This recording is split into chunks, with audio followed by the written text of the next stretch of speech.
Everybody, let me adjust my camera here. No baby face here, Leo. Sorry about that. No baby face here. I'm still wearing my survival beard.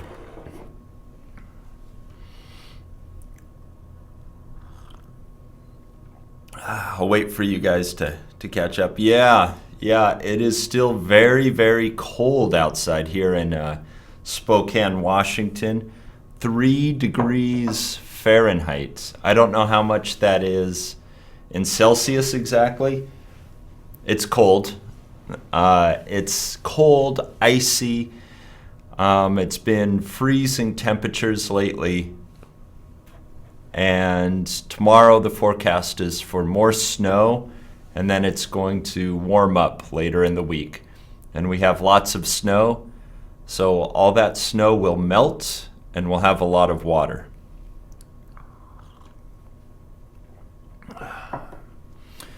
Good morning, good afternoon, good evening to all the familiar faces and all the new faces and names alike. It's good to see so many people here this morning. It's also cold where you live. Good morning to both the Roses. Good morning to Blurry Face Bug, Chari, Diari, Amit, Jose. Good morning, Milena.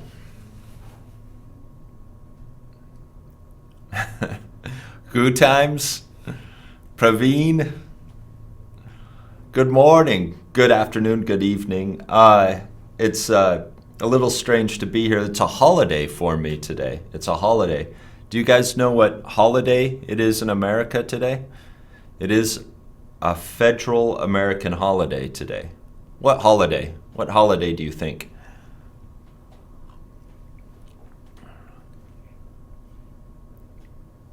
Kumar, can I call you Kumar? Good morning.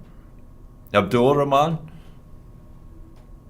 Karen, welcome to neighbor up north there.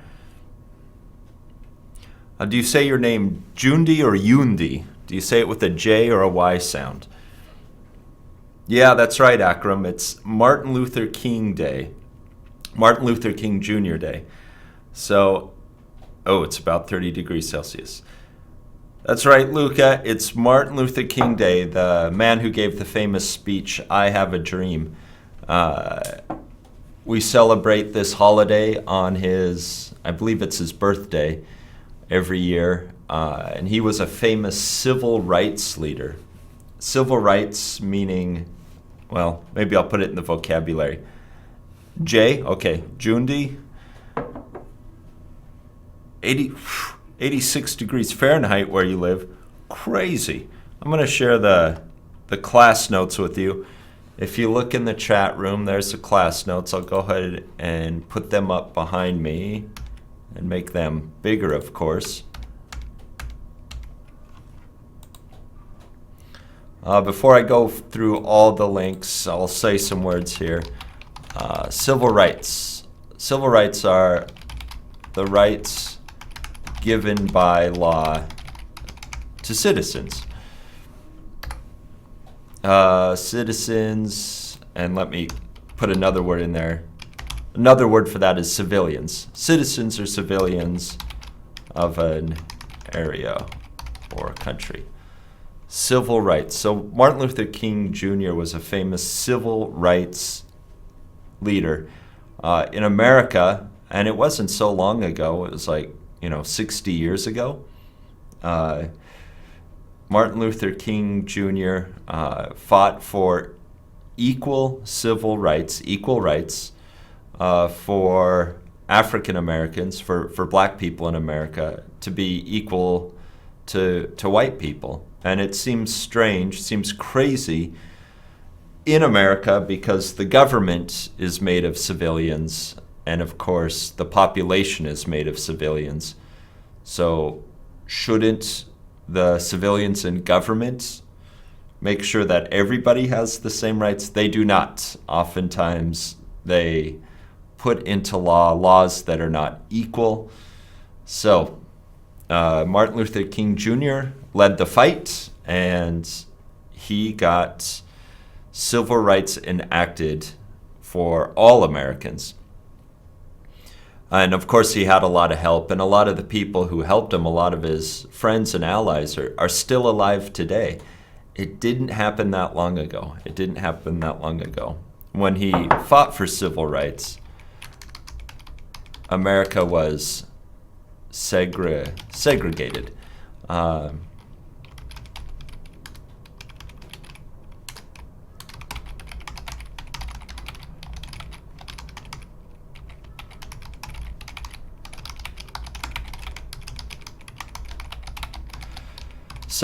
Segregated is an adjective. It means separated into two or more parts. And this is the word we use when we talk about the separation of people. We say people are segregated. Segregated. In the South, Leo, in the South, there were a lot of plantations. There were a lot of large farms. I'll say that word. Plantations. Large farms. And they used slave labor.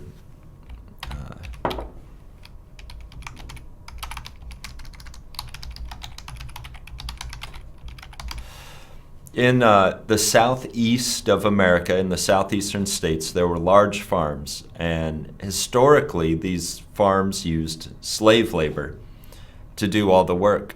And of course, after the Civil War in America, when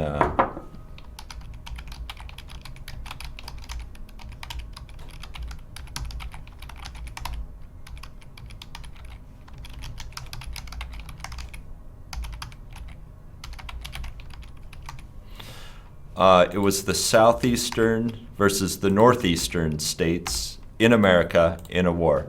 The state I live in, Washington, was not yet a state. America was still new.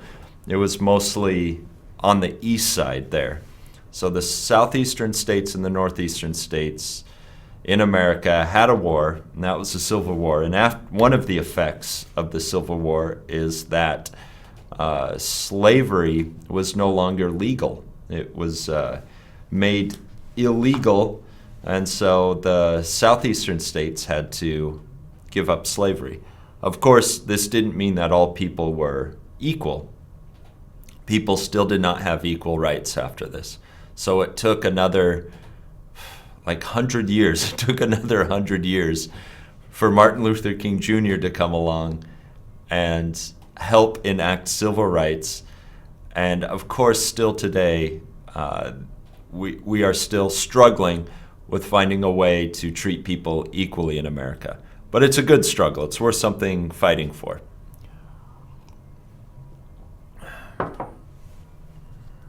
And of course, we have a couple roses in the chat room. So, Leo, I see you mentioned Rosa Parks. Rosa Parks helped start the civil rights movement. She, part of segregation in America was that black people could not sit at the front of the bus. They had to sit in back. White people rode the front of the bus, and black people rode the back of the bus.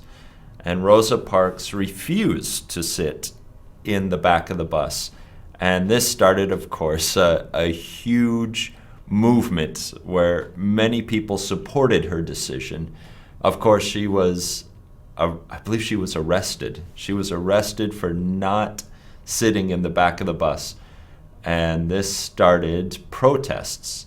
And people protested the bus. People protested the buses in Alabama, and it led to a change. It led to a change. So things stopped becoming segregated, like buses, drinking fountains, bathrooms, restaurants. Now, anybody could use all of these same public and private facilities, these public and private businesses, and especially bathroom, things we take for granted. And these are things Americans are still fighting for today. Many Americans, not just African Americans, not just black people or white people or people from South America or Central America or Asia or Africa or Europe, but from all parts of the world who come to live here in America. Everybody is fighting for their equal rights. And when we say fight, who we have to fight is the government. The government is in control of making laws, and oftentimes these laws do not reflect equal treatment. So we protest, we demonstrate, we march, we fight against the laws that government makes because we feel that they are unequal. And we want equality for all people. And I say we because I put myself on the side of the civilians. Even though our government is made of civilians, we vote civilians into public office. Anyway, that's what's going on today. We recognize that. There will be marches across America in every city. There will be marches and demonstrations and celebrations of Martin Luther King Jr. Day. It's like a civilian's day. It's a citizen's day. We get to stand up for our rights on this day, maybe more so than any other. And we remember one of the most famous civilians in American history, Martin Luther King Jr., who of course was the face and the leader of this whole movement. And Rosa, you say women are still fighting for their equal rights. This week, there will be women's marches across America. And I think it's this weekend. I think it's Saturday, at least here in Spokane. I think it's Saturday across the country. Women, and of course men, are welcome to join them too. It's not like they're excluding anybody from marching, but it is just a sign, a show that women still are fighting for their equal rights.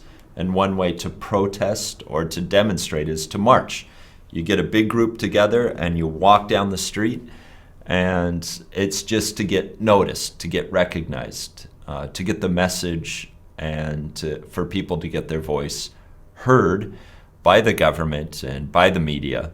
So there will be women's marches across the country this Saturday, and I think it's going to be pretty big. It's going to be pretty big. Yes, Leo, we're going to have a new president on Friday. It's called Inauguration Day. Let's see if I can spell this word. Inauguration.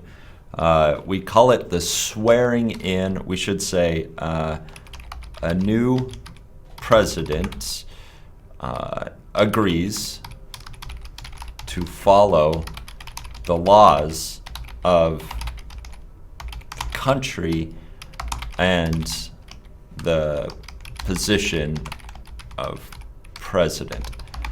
And we call it the swearing in. The swearing in. It's where the president will put his hand on a Bible and promise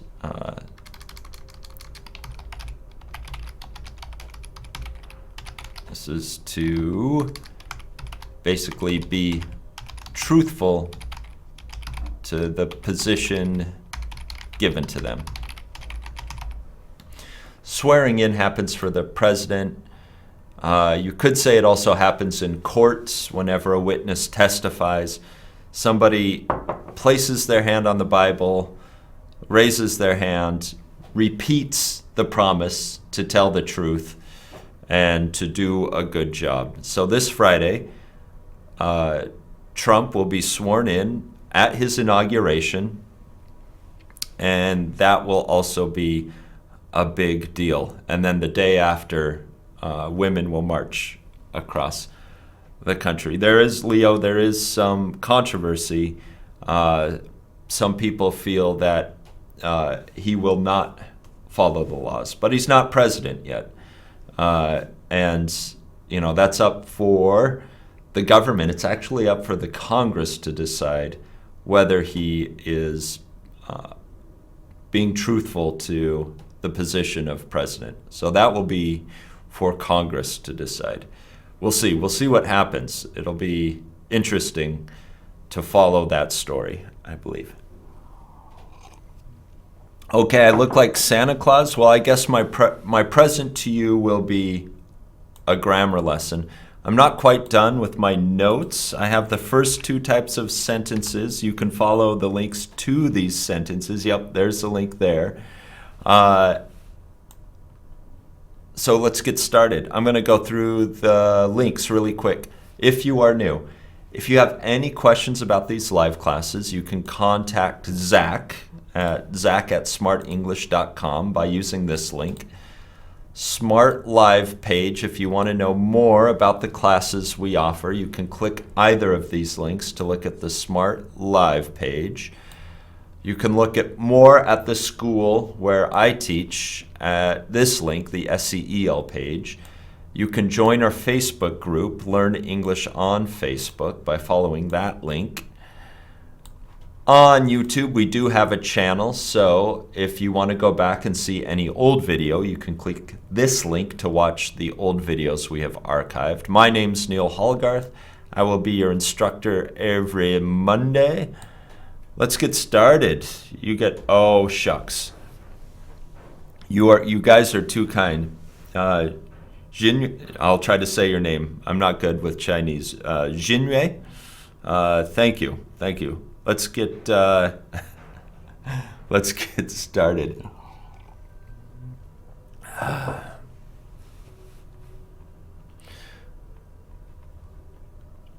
4 types of sentences. We'll start with the beginning. Number 1, simple sentences. I'm going to use my presentation. And you can follow along in the notes. And then when I get to complex, I'll start building the notes again. It is important to be familiar with the different types of sentence structures in English so that you add variety to your writing, variety.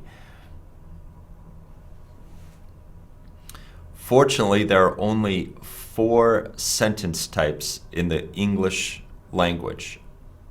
Every possible sentence you write belongs to one of these 4 categories. So not bad, right? There are only 4 types. There are only 4 types of sentences to know in English, and that's it. Actually, there's a few more. Maybe I'll talk about that a little later. Here are the first 2 kinds of sentence. Simple. The simple sentence is the most basic sentence structure in the English language. It is one complete independent clause. By independent clause, I mean it must contain a subject, and it needs a main verb, and it must also formulate a complete thought. So an independent clause in English has a subject and a verb, and it completes a thought. Andrew plays classical guitar. Andrew is subject, plays is verb, and here we also have an object, classical guitar. So subject, verb, object. The subject and the verb are in agreement. This is an Andrew play. It has the S because Andrew is third person. It's a he. Andrew plays classical guitar. It's a good sentence. That is a simple sentence. On the weekend, comma, Andrew plays classical guitar for elderly people at a retirement home. Although this sentence is much longer, it is still a simple sentence. How do I know? Well, first I identify the subject, Andrew, the verb, plays, so we have same subject verb as in the first sentence, but we have at least that. We know we have at least enough for a simple sentence. If we look at what comes before, on the weekend, this is only a prepositional phrase of time, right? It tells us the time, on the weekend. By itself, it is not a complete sentence. It cannot be alone. And also, it has no verb. So this is only additional information, still a simple sentence. Then we have our object, classical guitar. That's the thing that Andrew plays. For, a preposition. For elderly people, so another prepositional phrase. Again, no verb in this prepositional phrase. At, another preposition. At a retirement home, so another prepositional phrase. has no verb in it. So we have on, for, at. So all prepositions, all prepositional phrases, none of them have verbs. We only have one verb in the sentence. So this is still a simple sentence. You can add as many prepositional phrases as you want to a sentence. If there is only one subject and verb in agreement, you still have a simple sentence. Whew. That's a good question. Leo, that's a good question. This comma, I would say, is not necessary. This is a stylistic comma. It would be your choice. And here's the stylistic rule, as I understand it. The stylistic rule is if you have 5 or more words before your subject, so if you have a phrase or a clause of 5 or more words before a subject, use a comma. Now, if it's less than that, like here we only have 3 words, you don't need the comma. However, that being said, anytime you have an introductory element, and that's the basic general term for anything that comes before the subject and is not like an adjective describing that subject. If you have anything before the subject and it is not an adjective describing that subject, I believe you should always use a comma. I always use a comma. And for me, it doesn't matter if it's 1 word, if it's 2 words, if it's 3 words.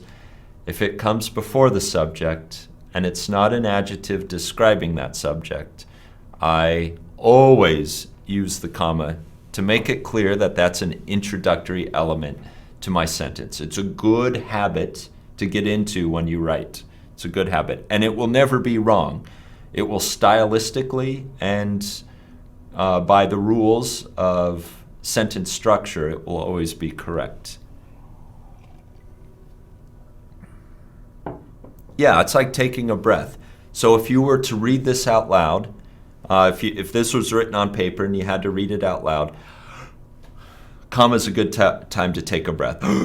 On the weekend, give a short little pause. By breath, we mean pause. On the weekend, Andrew plays classical guitar for elderly people at a retirement home.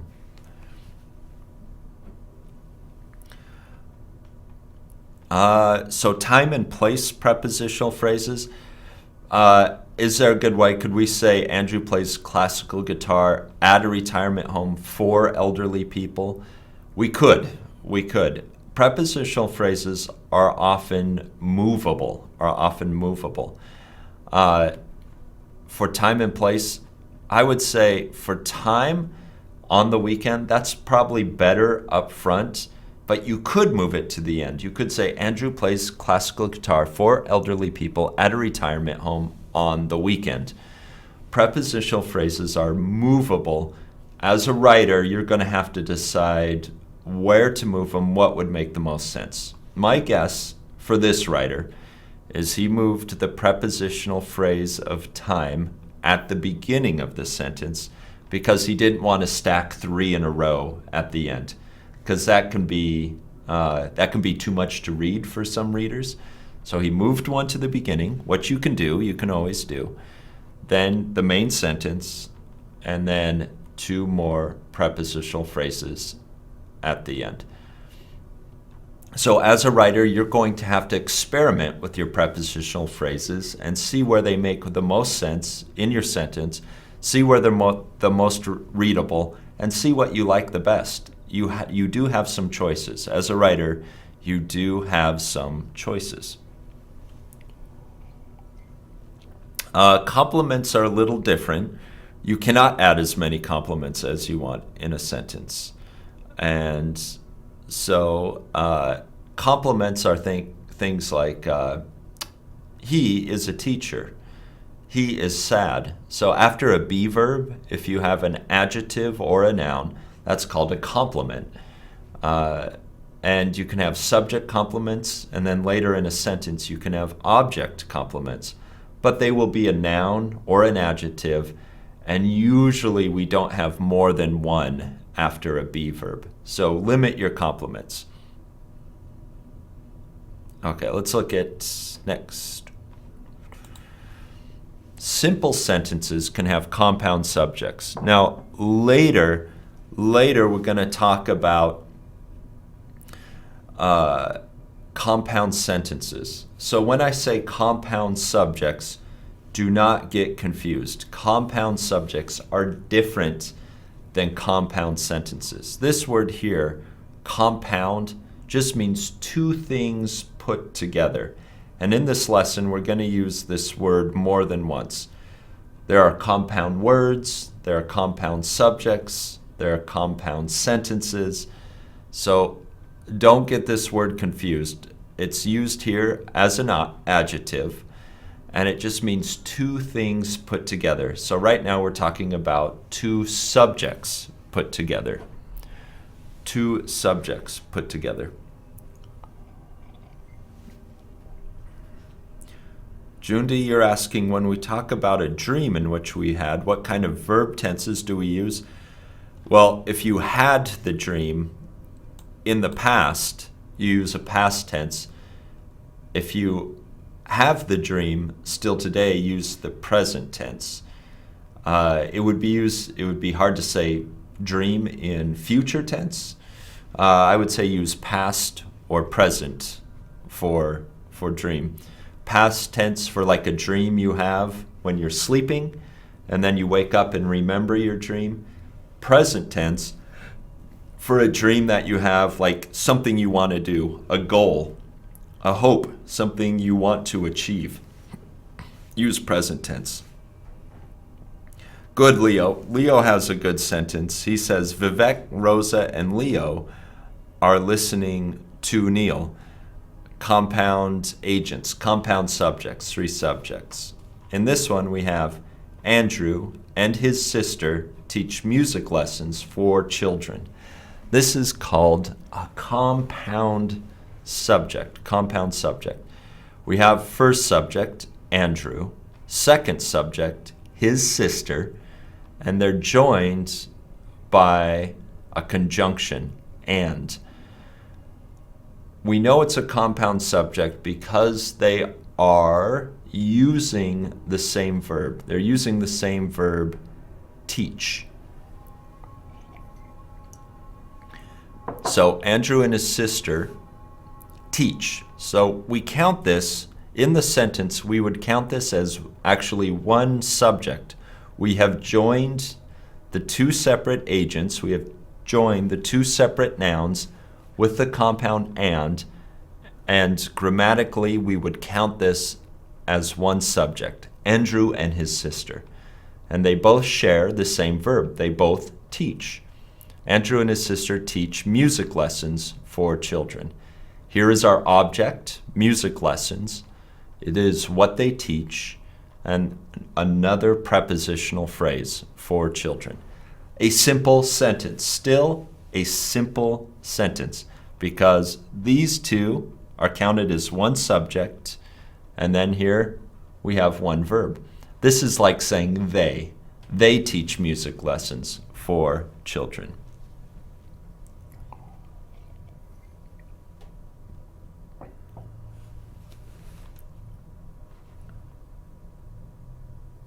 Okay. Simple sentences can also have more than one verb. More than one verb. Andrew plays guitar for the elderly at a retirement home and teaches music lessons for children. This is still a simple sentence. Here we have one subject, Andrew, one verb, plays, and then another verb, teaches. But these verbs are joined by and. And if we look between the word and the verb teaches, we see that there is not another subject. Another subject is not here. Our subject for both verbs are Andrew.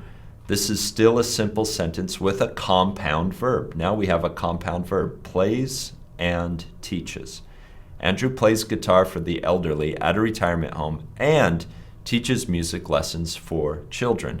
A long sentence, but still a simple sentence. One subject, Andrew, and because we have this and, we've joined the two verbs, and we would count that as the one, we would call it predicate. Let's call it the one predicate, the one main verb, plays and teaches. They both become the main verb, plays and teaches, because they both go with the subject.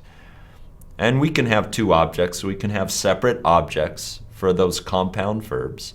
And we can insert prepositional phrases between the compound verbs. And it's still one compound verb for this sentence. So when we use conjunctions, especially the conjunction and, you'll see and a lot when we use compounds.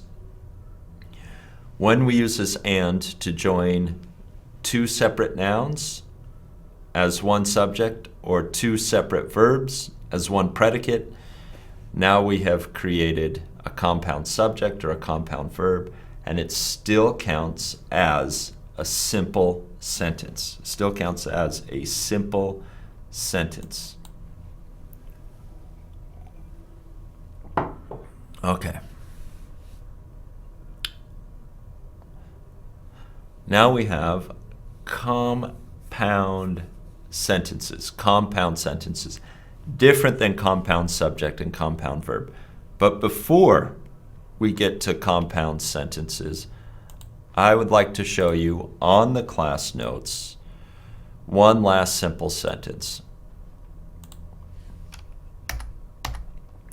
I'm going to make one that has both a compound subject and a compound verb. So I'm going to say polar bears and penguins swim in the water and eat fish at the zoo. Polar bears and penguins swim in the water and eat fish at the zoo.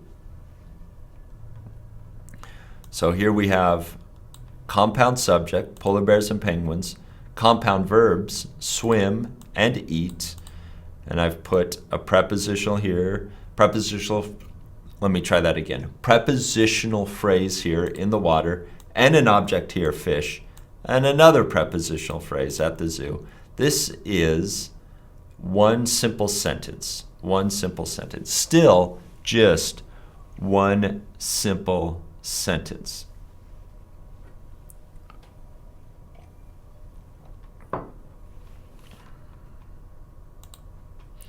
Okay.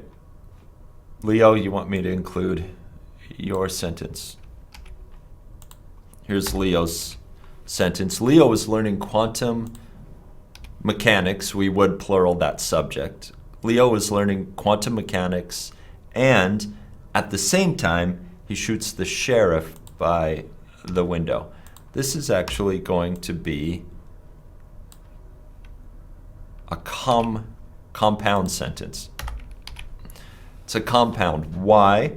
Because this and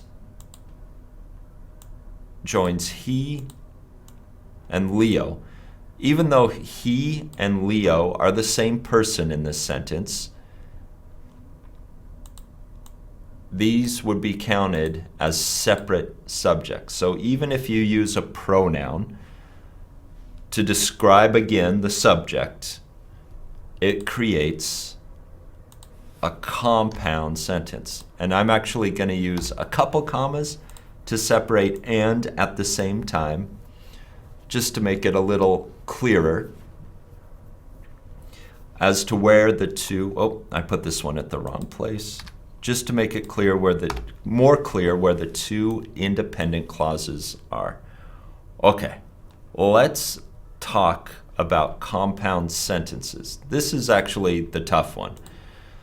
Simple is pretty simple. Oh, knowledge is free, that's a good sentence. Actually, let me exit one more time.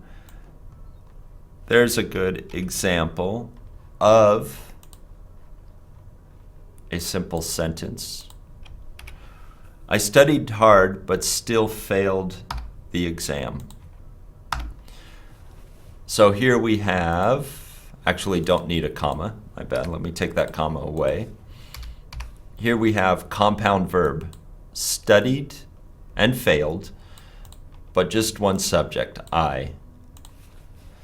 Knowledge is free did not repeat the subject, did not repeat the I, so we just have the two verbs, compound verb. It is a simple sentence.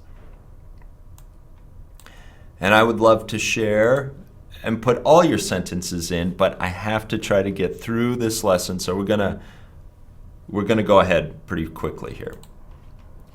Compound, and this is going to be the big part of the lesson, compound sentences. Compound sentences consist of two complete independent clauses connected with some form of punctuation, comma, or semicolon, and or linking word, conjunction or adverb. So there will be three ways to create compound sentences. And Rosa, you're asking, I'm feeling bad, comma, and I'm in bed because I truly don't feel well at all. Is this a compound sentence? Rosa, it's actually the last type of sentence. It is a compound complex sentence because you have three subject-verb agreements, I, and I. Yeah, you used I 3 times. 2 of them are connected with and, 1 of them is connected with because. This is a compound complex sentence. But first, let's look at the compound sentence. So a compound sentence is 2 simple sentences, like we just learned. You'll need 2 simple sentences linked. You'll put them together to form 1 complete sentence. And we can link 2 simple sentences in 3 different ways. First way, this will be option A. You can put your 2 independent clauses, you can put your 2 simple sentences together with a comma and a coordinating conjunction. And by coordinating conjunction, I mean fanboys. Here they list them as and, but, or, so, for, yet, nor. Let's put them in as fanboys. These are the fanboys.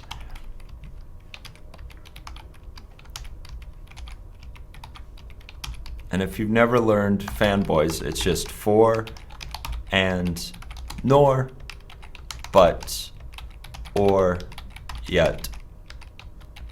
So if you can remember fanboys, you can remember the 7 coordinating conjunctions.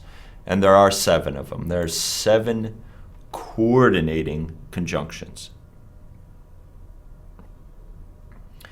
So we'll have an independent clause, which is just a fancy name for a simple sentence on one side.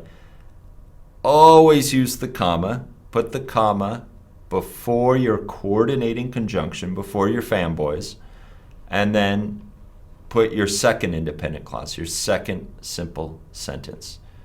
Examples. I've had a very long day. Remember the comma, so, there's our coordinating conjunction, so I'm going to bed. I on one side, I on the second side. Verb, have had.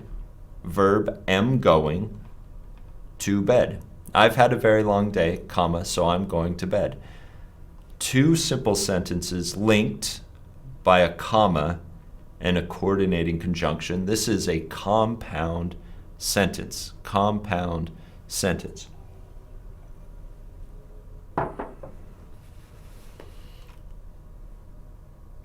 Second, Andrew, here's Andrew again. Andrew plays guitar for the elderly on weekends, comma, and his sister teaches piano lessons for children. So Andrew plays, subject verb, guitar for the elderly on weekends, comma, and, there's our comma and coordinating conjunction, his sister, subject, verb, teaches, object, piano lessons, prepositional phrase for children, but separate subject verb. His sister teaches. Andrew plays, his sister teaches. Those 2 subject verbs separated by a comma and a coordinating conjunction. This is a compound sentence. Let's look at the next. Moving to a new city can be a stressful experience, comma, but it can also be very exciting. This one's a little tricky. Moving to a new city is the subject. It is a gerund noun there, moving. So gerund is made of a verb plus ing. Moving to a new city, there's our subject. Can be, there's our verb. A stressful experience, complement, comma, but, there's our comma and our coordinating conjunction, it can. Can also be, it, subject, can also be, verb, very exciting, complement. So two simple sentences separated by a comma and a coordinating conjunction. It's a complicated sentence, but a compound sentence. Our second object to make a compound sentence. Two independent clauses joined by a semicolon. So instead of a comma and a coordinating conjunction, you can just use a semicolon. If you use this structure, though, the two clauses are joined, remember, no linking word, which means the relationship between the two clauses must be clear. You must have a clear relationship. The second clause will most often express a cause-effect relationship or will help to clarify the first clause. So the second independent clause will show cause and effect relationship. It'll be a cause and effect sentence, or it will tell us more about the first sentence.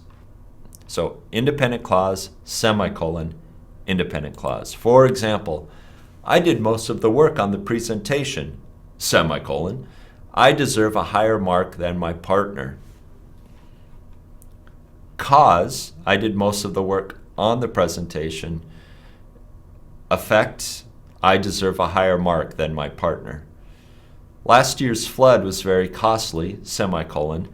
The city spent millions to repair the damaged streets and homes. Cause, last year's flood was very costly. Actually, this is going to be a clarifying statement. Last year's flood was very costly. What does the writer mean by very costly? The city spent millions to repair the damaged streets and homes. That's how costly it was. The city spent millions. The city spent millions.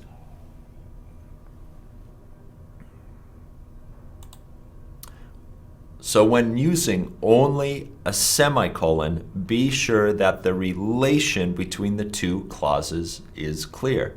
Contrasting two ideas with only a semicolon can sometimes be confusing. So this is an unclear. This is what you do not want. This is a bad example. She loves going dancing at the clubs with her friends. Semicolon. She always feels terrible the next day. Okay. Why is this unclear? We can make assumptions, but as a writer, you don't want your reader to make assumptions. You don't want your reader to guess. She loves going dancing at the clubs with her friends. So far, nothing bad, right? If you go out to the clubs and dance, that should be great. It's actually a form of exercise. She should feel okay the next day. Why does she feel terrible? Well, we make assumptions that maybe she stayed up too late, or maybe she was drinking. Maybe she was doing something she wasn't supposed to.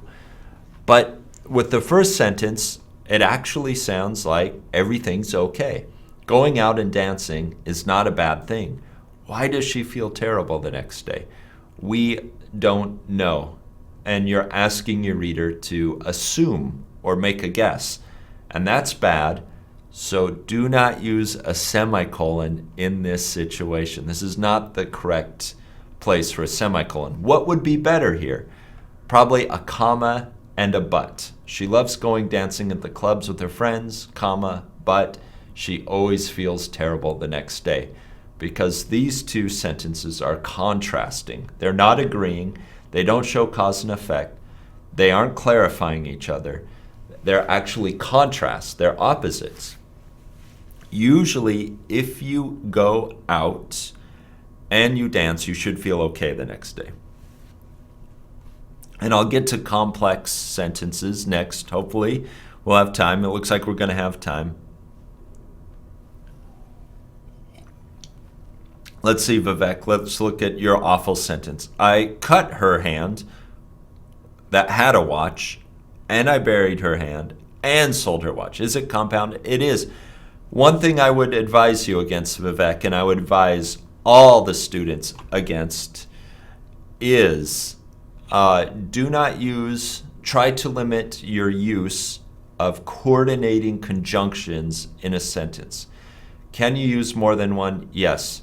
Should you use more than once to separate independent clauses? No. You should, if you write a compound sentence, limit yourself to 2 independent clauses, 2 simple sentences. Do not keep adding coordinating conjunctions and independent clauses. Is it wrong? Sometimes it's not, but usually it is. Usually you're going to be wrong. So limit yourself. 2 simple sentences, 1 coordinating conjunction in a compound sentence.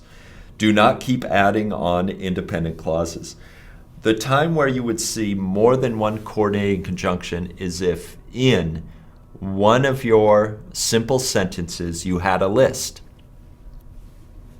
I went to the store, comma, but I forgot to buy milk, eggs, and cheese.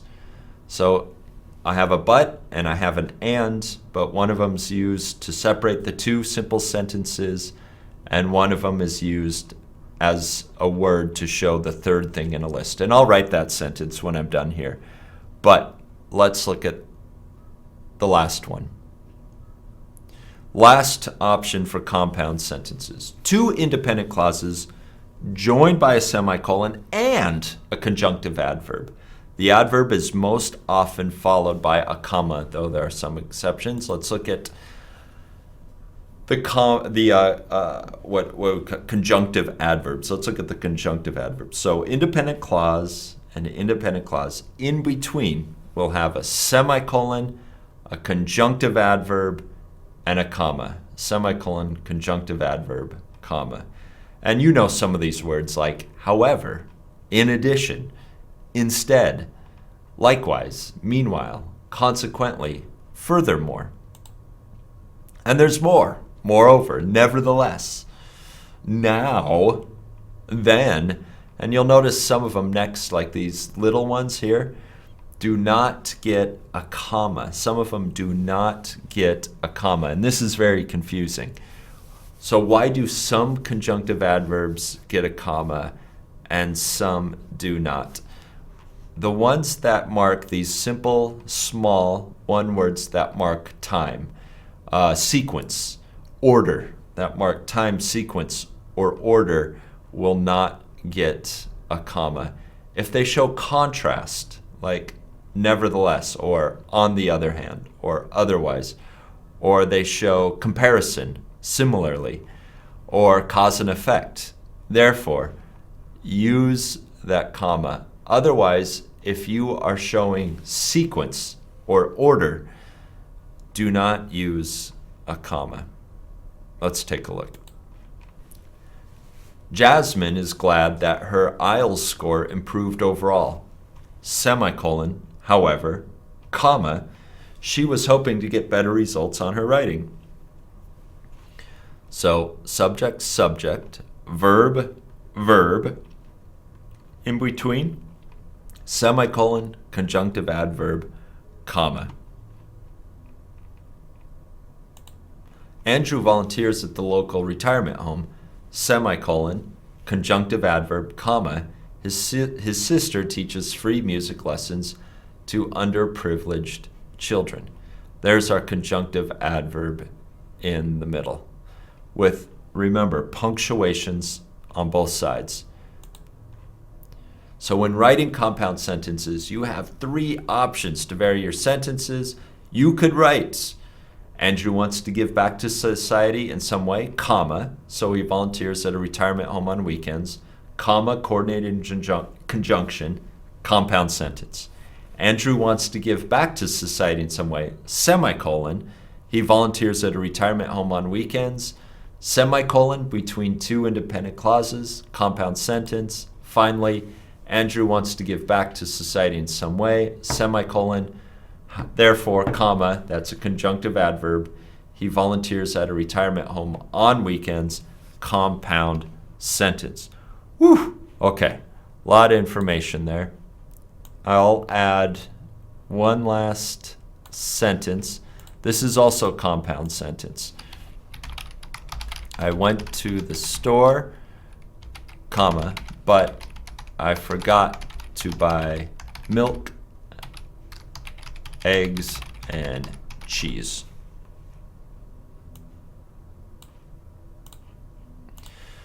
So here I have two coordinating conjunctions, but I'm using them in different ways. This one is to separate my two independent clauses, and this one is to separate the last item in my list of three things. So you can have more than one coordinating conjunction, but they should be used in different ways. Okay, here we go fast. Lightning round, speed round. We're going to go very fast, and I'll build the notes as I go. Let's go to complex sentences. This will be our next one, so I need to go to the next lesson. Complex sentences. What do we need to make a complex sentence? Well, complex sentences need to have one independent clause or main clause and at least one dependent clause. A dependent clause is a group of words which has a subject and a verb, but is not a complete idea and cannot exist alone. For example, after I finish my homework, because it was difficult, if you want to, etc. There are two main options for the structure of complex sentences. What are they? Well, we can have two independent clauses. We can have two independent clauses, meaning independent, or actually I should say independent clause and dependent clause. We cannot have, scratch that, we cannot have two independent clauses. With a complex sentence, one of the clauses has to be dependent. Or you can start with the dependent, but if you do, there will be a comma. So if you start with the independent clause, you don't need punctuation. You can just go straight to the dependent clause. If you start with the dependent clause, you will need a comma, and you'll end with the independent clause. So two options to make complex sentences. And let's look at some examples. Now let's look at the examples.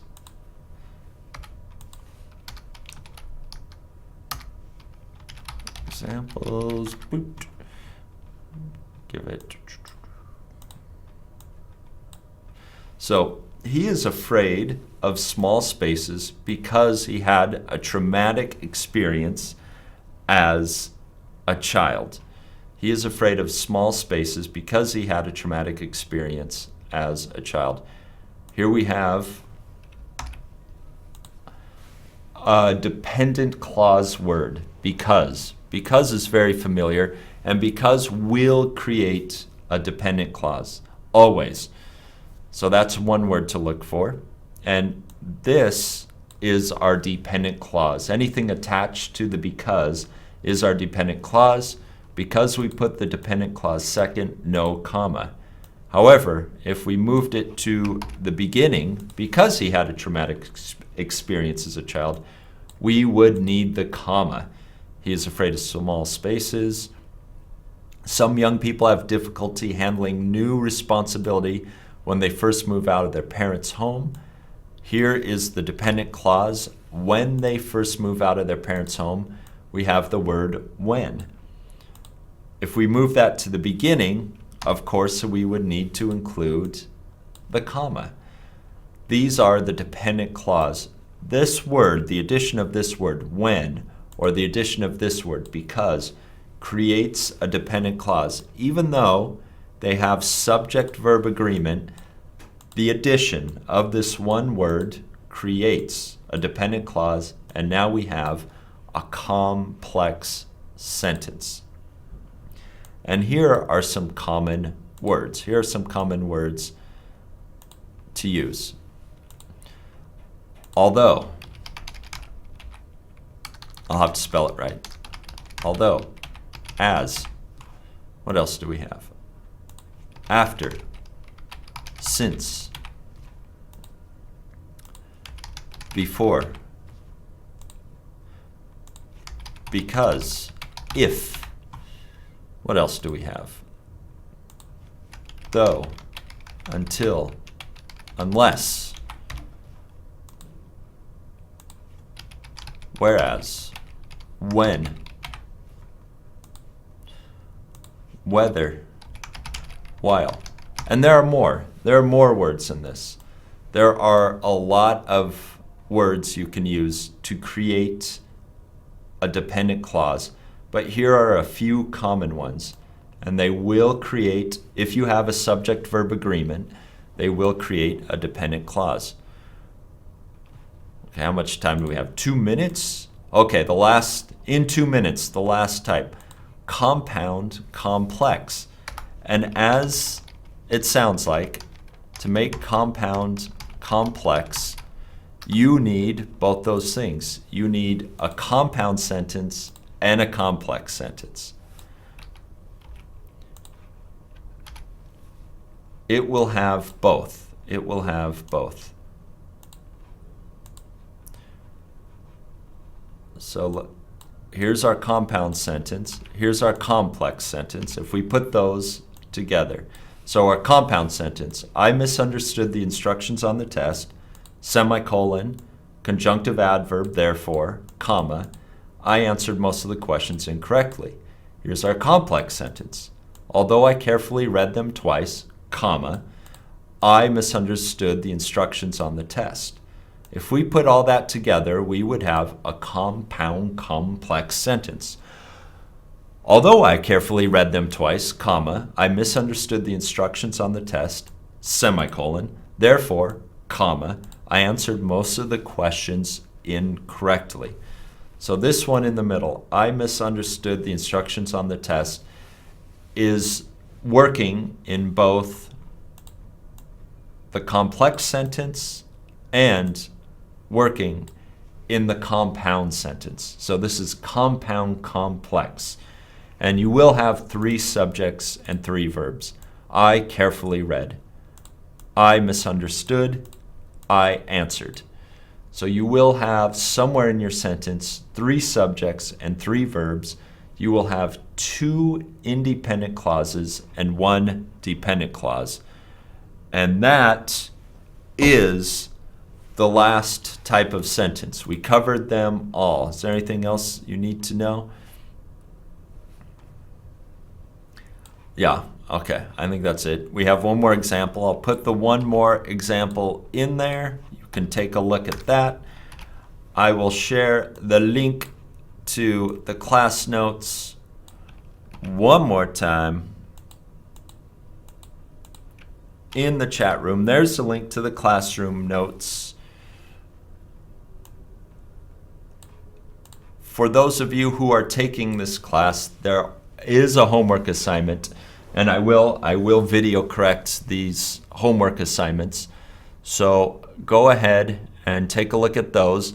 If you are signed up as a subscriber to this class, go to Smrt English, find Writing 2.1 and Writing 2.2 in Unit 2, of course, and do these homework assignments.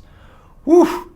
Okay, that was it. That was the 4 types. I know I went through the last couple very, very fast, but take a look at the notes until you get it. Once you get these down, you basically know all the types of sentences in English.